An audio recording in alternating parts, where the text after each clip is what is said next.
My friend, this is not the first time I've worked in an all-white cast. It's been like a big part of my career. So if there's anything meta or cathartic about it, is the fact that that's what the show is about for a change, instead of like me playing some kind of like colorblind casting race neutral character. Good morning. This is Epicenter NYC. We connect our communities to news, information, and each other. I'm Andrea Pineda-Salgado.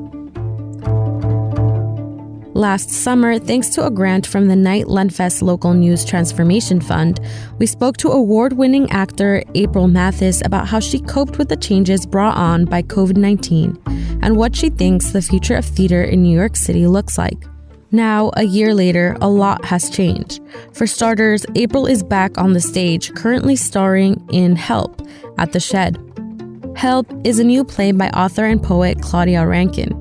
The work follows a Black woman who moves in spaces where she frequently encounters white people. In a series of interactions, she asks them point blank about their understanding of whiteness and how they think about white supremacy. April says by doing this, Help turns the lens on race towards white people instead of pathologizing Blackness. Today, Epicenter's Mitra Kalita speaks to April about Help and what it's like working in an all-white cast, and how she feels about performing in person while COVID restrictions across the city begin to lift. I'm just thinking of the last time we talked, and now, congratulations. Thank you. There's something quite remarkable about interviewing you about how there's no work for actors and Broadway's maybe coming back, but when we talked, it was so precarious. Yeah.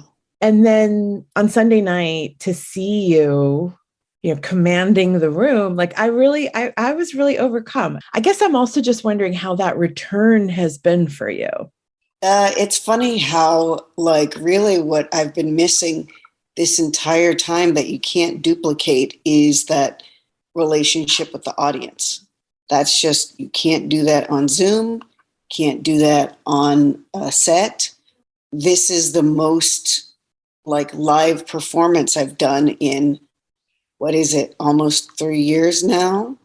So yeah, it's just been remarkable, to get back to that. And just kind of like working in real time with folks, and like this show in particular, kind of like learning, watching, feeling, experiencing it unfold before a different audience, with everything that I bring in, with everything that's going on in the day, with our cast, with the world, with the production. All of that is just, this is what it's like.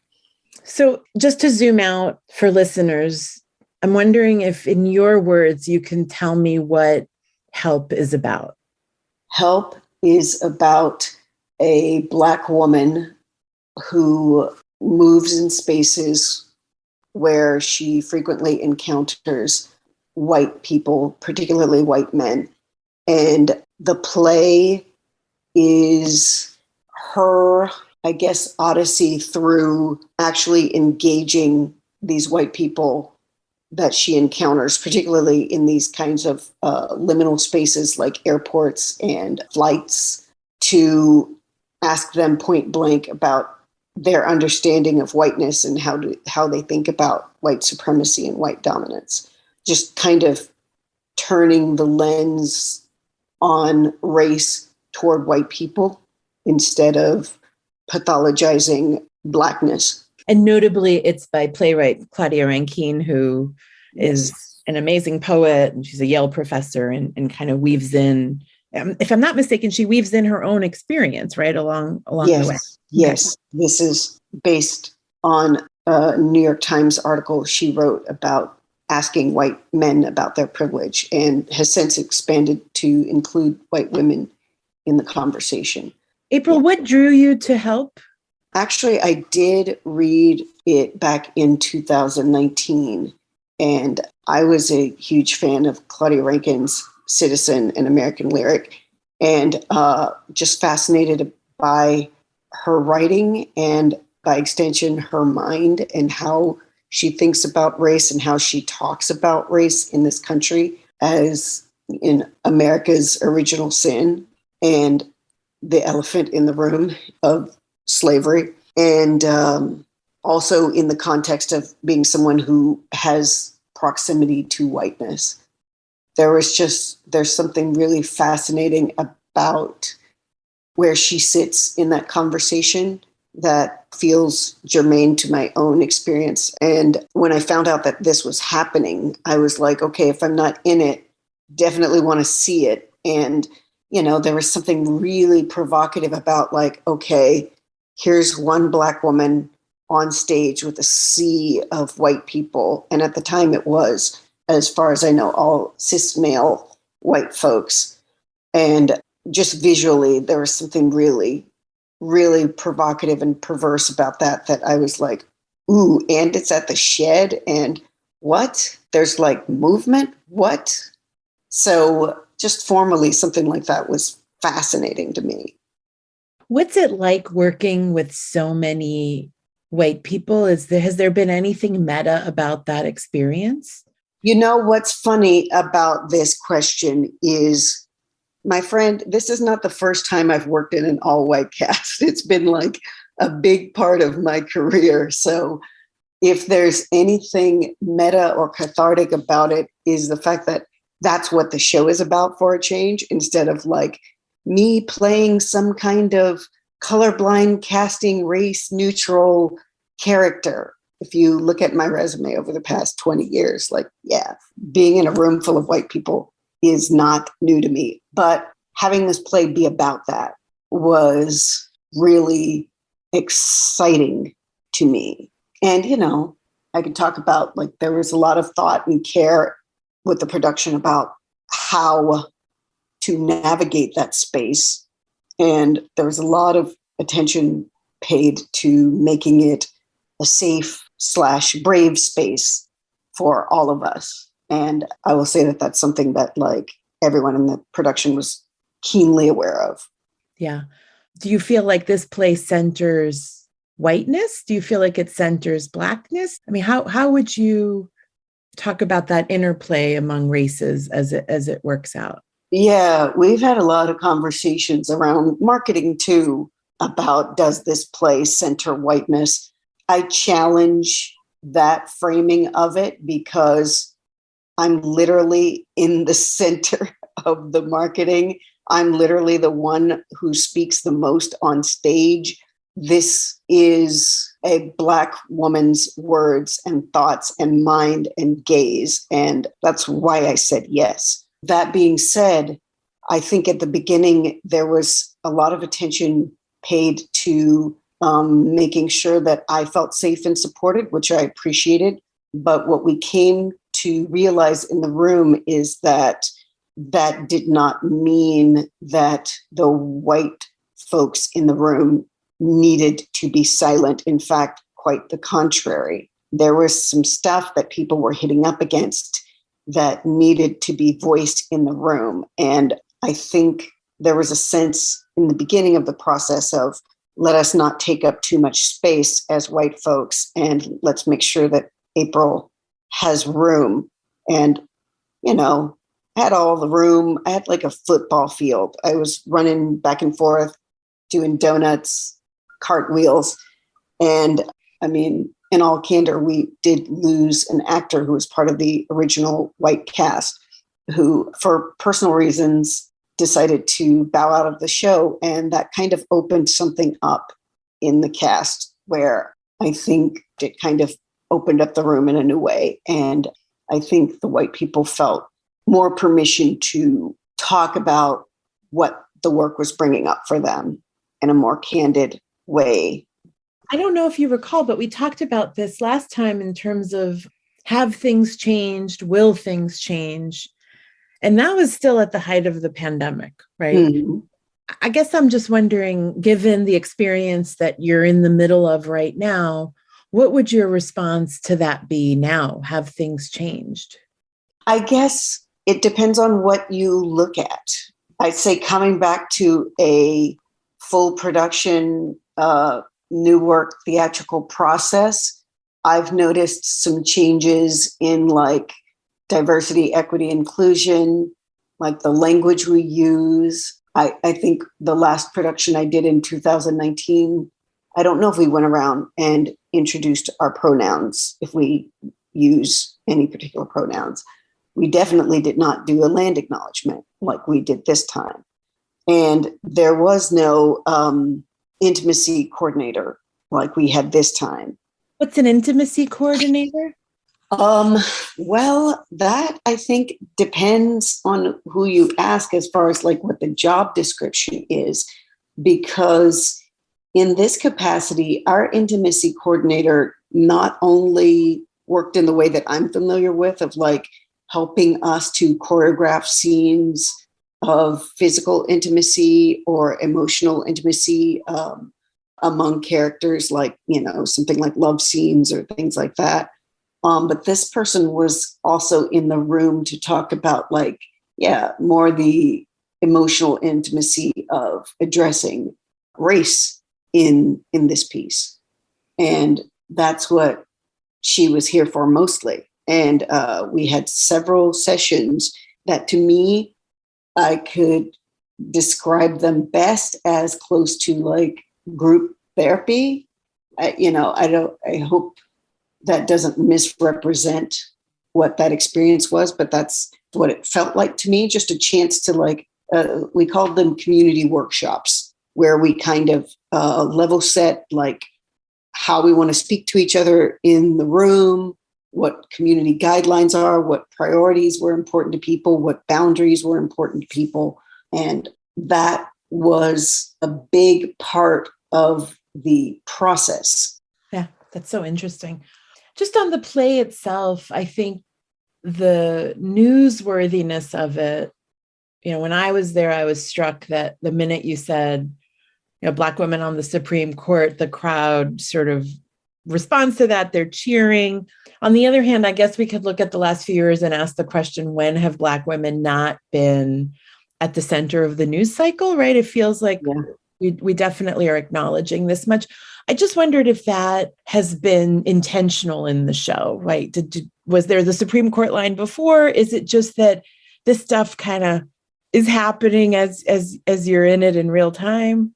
No, Claudia added a lot of things. January 6th is in the piece and actually kind of shifted the trajectory of the end of the piece. You know, it radically shifted the conversation about this play not only being about, can we address racism in this country by looking at whiteness for me, but also for the sake of our democracy, because that's what's at stake here as we see playing out how white supremacy is being used as a juggernaut. You know, does a real Republican even exist anymore? Or is it just like this party that's bolstered by white supremacy and its aims? So the play is asking that question now in a more pointed way than it did in 2020. Yeah, I actually think that's really powerful, because you go from these spaces, you know, that are kind of the ordinary, you know, the lounge at the airport and the flight itself, to this message of urgency.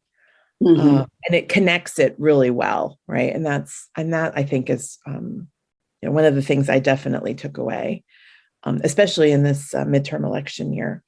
What's next for you? Oh, many things that have not been announced yet, but are coming. So okay, good. You won't have to ask, because it will be very clear. But like, I'll say, like, I'm going to be in New York on some more stages. Good. Well, I'm happy to hear that. Does it feel less fragile now? We talked about economic fragility when we last talked. Does it feel like you're on firmer footing, or do you still not take anything for granted? Here's the thing. No, because we are not out of this pandemic. And I, for one, am very concerned about lax COVID restrictions when we don't have any evidence that COVID is gone or is going away. I mean, we took off masks everywhere, and now BA2 strain of Omicron is making cases go up. I've seen it in my son's school. We've seen it in the theater community.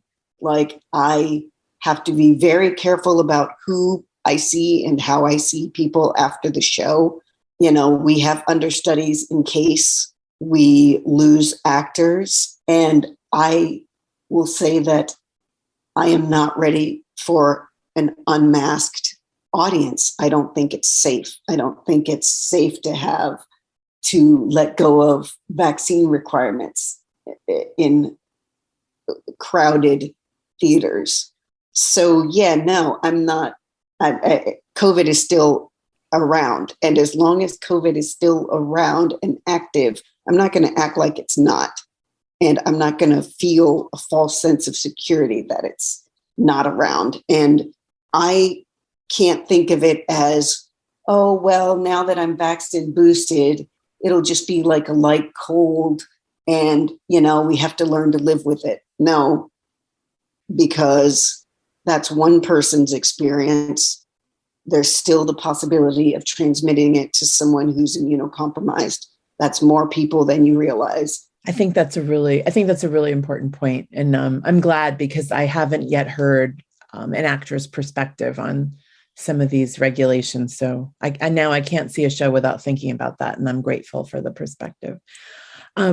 Thank you. And congratulations. I'm so happy for you. And keep us posted on what the next thing is. We'll just track you for the rest of your life. How's that?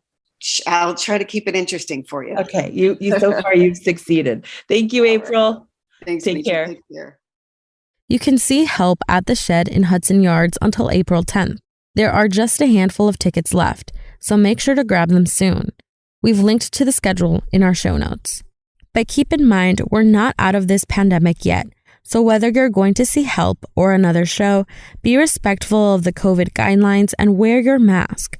Protect your fellow audience members, the actors, and everyone else involved. On that note, I'll hand things over to Epicenter's community manager, Daniel LaPlaza, for today's COVID-19 update. You may have a couple of at-home COVID tests lying around by now. And with holidays and spring vacations rolling around, it's definitely a good time to use them. But before you do, make sure your at-home tests haven't expired. Yes, these tests don't last forever. The truth is, at-home tests haven't been around long enough for us to know their exact shelf life. For now, experts can only guarantee a limited window, and that varies from brand to brand. So, does this mean you should throw away any tests that are expired? Well, not necessarily. As I just said, health experts are still learning and still collecting data. This means shelf lives can be extended. For example, the shelf life of the Buy Next Now tests was originally 12 months, but the manufacturer recently announced that's been extended to 15 months.